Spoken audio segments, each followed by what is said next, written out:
Good morning साथियों, स्वागत है आपका अपने ही YouTube channel Mithila teaching point में। साथियों, आज हम फिर से एक नई वीडियो लेके आए हैं जो आपके गणित शिक्षण विधियों से संबंधित होगा। इनसे पहले की वीडियोस में हम निगमन विधि की चर्चा किए हैं। आज का जो मेरा टॉपिक होगा वह है विश्लेषण विधि। क्या है विश्लेषण विधि?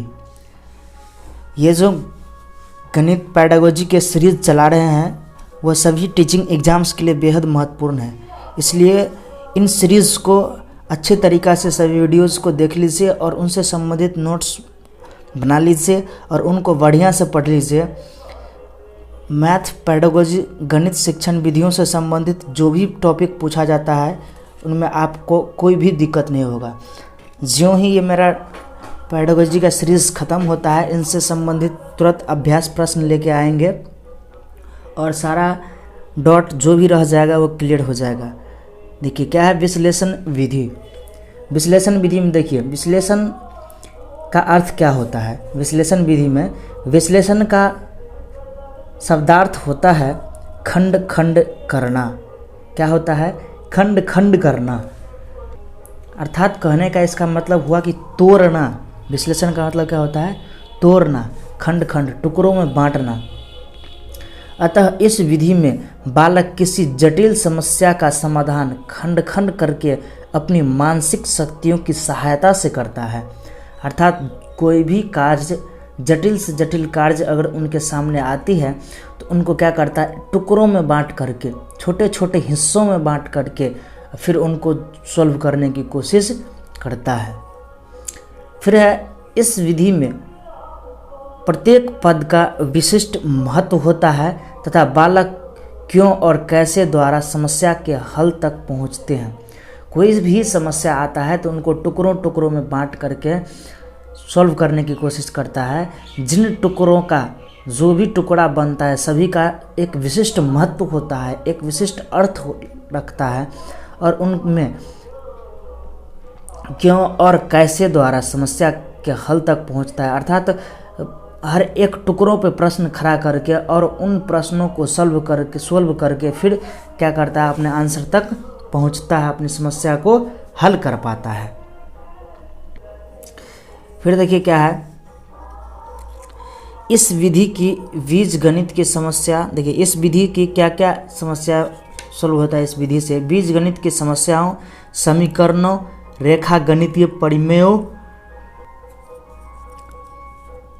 को सिद्ध करने में सर्वाधिक श्रेष्ठ माना जाता है।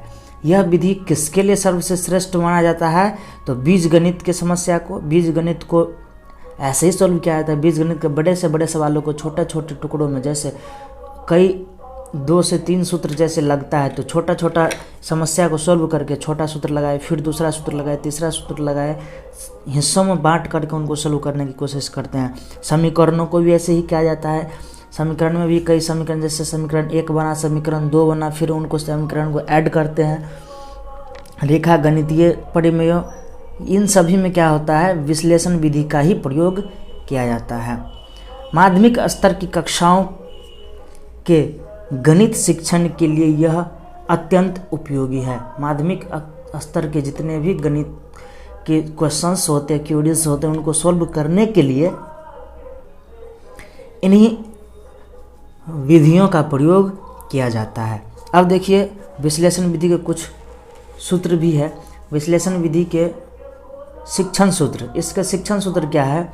अज्ञात से ज्ञात की ओर, मतलब जो भी सवाल सॉल्व करते हैं उनका आंसर पहले क्या होता है? छिपा हुआ होता है, अज्ञात होता है। फिर जब उनको विस्तृत रूप से सॉल्व कर देते हैं तो फिर बाद में परिणाम जो मिलता है, आंसर मिल जाता है, मतलब ज्ञात हो जाता है। प्रमाण से प्रत्यक्ष की ओर, प्रमाण रहता है कि हम इस फार्मूला को लगा के इनको हम सॉल्व कर लेंगे या इस सूत्र को लगा करके हम सॉल्व कर लेंगे, इन नियमों से सॉल्व कर लेंगे। और फिर प्रत्यक्षता क्या होता है? मिल जाता है। निष्कर्षों से ज्ञात तथ्य की ओर, निष्कर्ष निकालते हैं कि इस तरह से हम सॉल्व करेंगे या इस विधि से सॉल्व करेंगे या इस नियमों से सॉल्व करेंगे।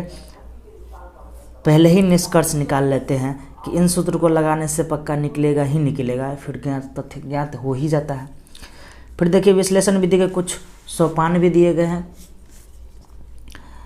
ये जो सूत्र था शिक्षण सूत्र, इनके ये पूछा जा सकता है, इनको भी कर लीजिएगा।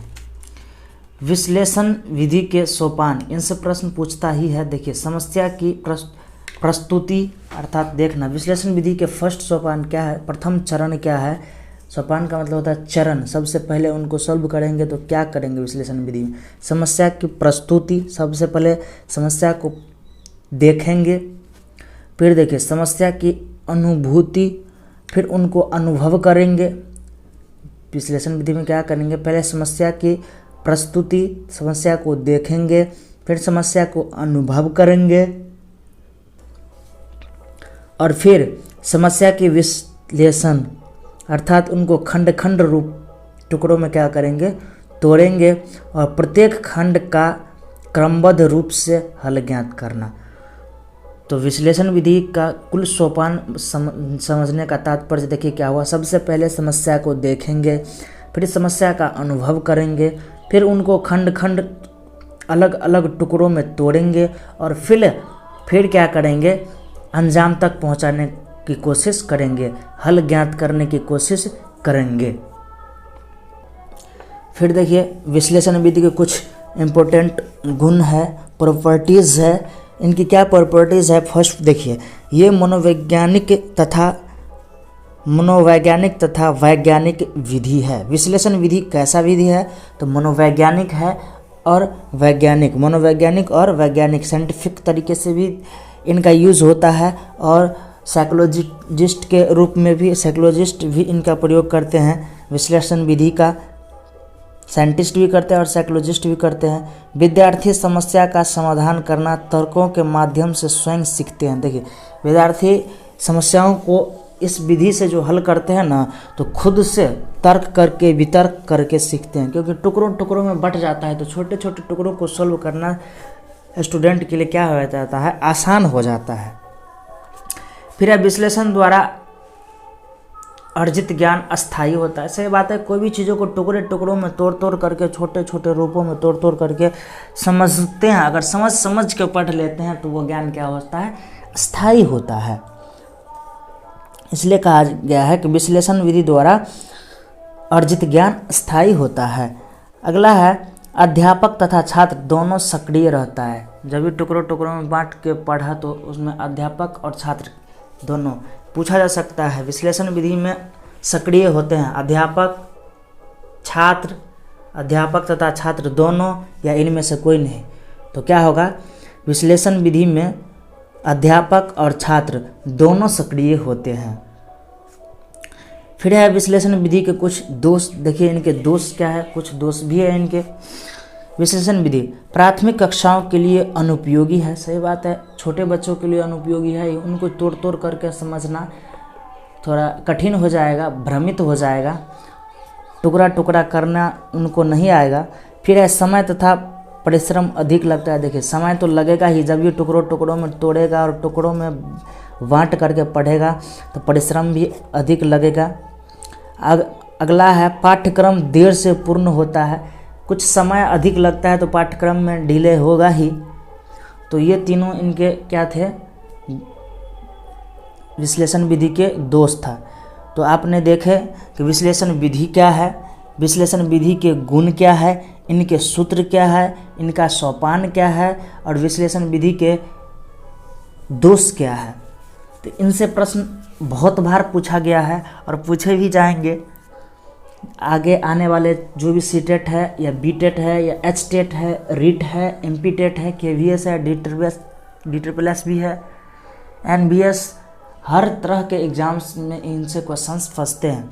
जब ये सारा टॉपिक्स में क्लियर हो जाएगा, जब हम अभ्यास प्रश्न लेके आएंगे तो उनमें सारे के सारे टॉपिकों की चर्चा फिर से शुरू से करेंगे।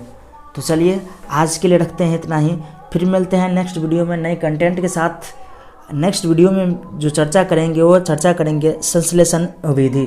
कौन सा? संश्लेषण विधि। Thank you.